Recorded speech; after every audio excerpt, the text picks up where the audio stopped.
Hello बच्चों, कैसे हैं आप सभी। उम्मीद करती हूँ आप सभी बहुत ही अच्छे होंगे और अपनी पढ़ाई पर भी अच्छे से ध्यान दे रहे होंगे। तो आइए बच्चों, हिंदी व्याकरण में हम जानते हैं कि संज्ञा नाउन क्या होते हैं। पढ़िए और समझिए। नाम लिखिए अपना। तो आपको अपना नाम लिखना है, पिता का, माता का और शहर का नाम यहाँ पे लिखना है कि आप कौन से शहर में रहते हैं। पाठ प्रवेश कर लेते हैं। मेधा और आयुषी चंडीगढ़ में रहती हैं। दोनों में अच्छी दोस्ती है। दोनों एक ही कक्षा में पढ़ती हैं और अपनी अपनी साइकिल पर एक साथ विद्यालय जाती हैं। उपयुक्त वाक्यों में व्यक्तियों के नाम मेघा और आयुषी, स्थानों के नाम चंडीगढ़, कक्षा विद्यालय, वस्तु का नाम साइकिल और भाव का नाम दोस्ती है। ये सभी संज्ञाएं हैं। संसार में ऐसी कोई वस्तु, चीज नहीं है जिसका कोई नाम नहीं हो। नाम को ही व्याकरण में संज्ञा कहते हैं। किसी व्यक्ति, वस्तु, प्राणी, स्थान या भाव के नाम को संज्ञा कहते हैं। तो दुनिया में बहुत सारी चीज़ें हैं। कुछ जीवित हैं, मतलब कुछ निर्जीव हैं, कुछ सजीव हैं, लेकिन सबके अपने अपने नाम हैं। यहाँ तक कि जो आपके भाव होते हैं, जो आपके इमोशन होते हैं, आपकी जो समस्याएं होती हैं, जो भी आपके भाव होते हैं, गुण होते हैं, दोष होते हैं, ये सब भी संज्ञा ही कहलाते हैं। क्योंकि होते तो इनके भी नाम हैं, आप इनको किसी न किसी नाम से बुलाते हो। बचपन हो गया, मिठास हो गया, दोस्ती हो गई, नफरत हो गई, ये सब भी क्या होते हैं? भाव होते हैं, और भावों के भी नाम होते हैं, और ये सब संज्ञा कहलाते हैं। संज्ञा के भेद। संज्ञा के 3 भेद होते हैं। तो यहाँ पे जान लेते हैं संज्ञा के भेद। पहला है व्यक्तिवाचक संज्ञा, दूसरा है जातिवाचक संज्ञा और तीसरा है भाववाचक संज्ञा। व्यक्तिवाचक संज्ञा, जिस संज्ञा शब्द से किसी विशेष व्यक्ति, वस्तु या स्थान का बोध हो, उसे व्यक्तिवाचक संज्ञा कहते हैं।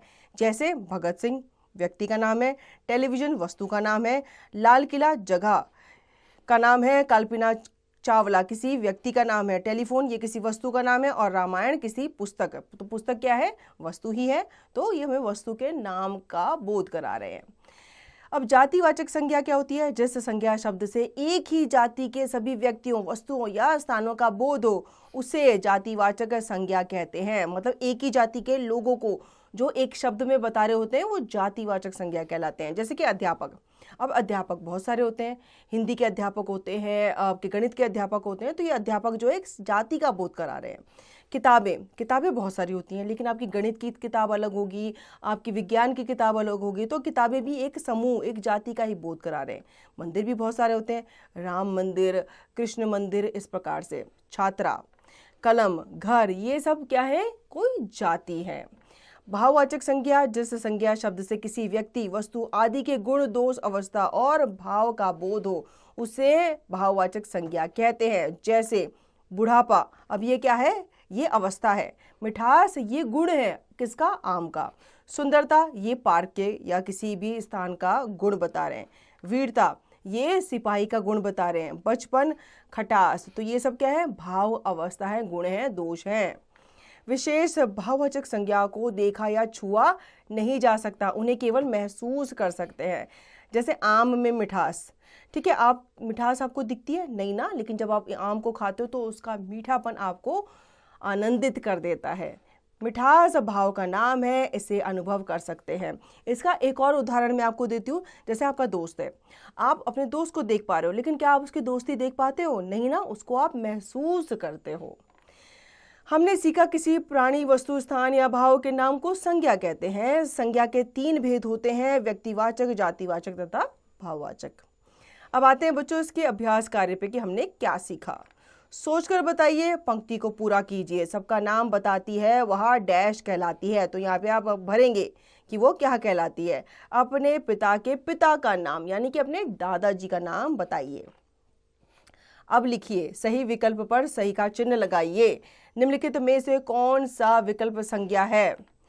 दिल्ली, खटास, गाय, ये सभी। तो ये सभी क्या है? संज्ञाएं हैं, क्योंकि ये किसी न किसी वस्तु, स्थान का नाम है।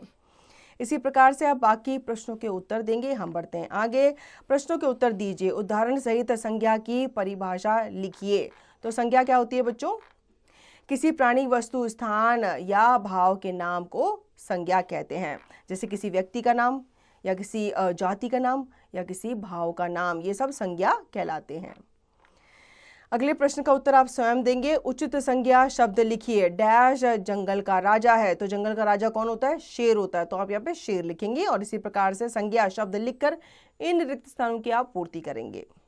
आओ कुछ करके देखें। दिए गए संज्ञा शब्दों को छांटकर उनके भेद के अनुसार अलग अलग कॉलम में लिखिए। अभी आपको एक बॉक्स बना हुआ है, उस बॉक्स में आपको कुछ शब्द दिए गए हैं, उनको आपको अलग अलग करके लिखना है। जैसे कि व्यक्तिवाचक में व्यक्ति का नाम लिखेंगे, किसी जगह का नाम लिखेंगे, जातिवाचक में किसी जाति का नाम लिखेंगे और भाववाचक में भावों का, गुण दोष अवस्था का आप यहाँ पे नाम लिखेंगे। जैसे वीरता क्या है?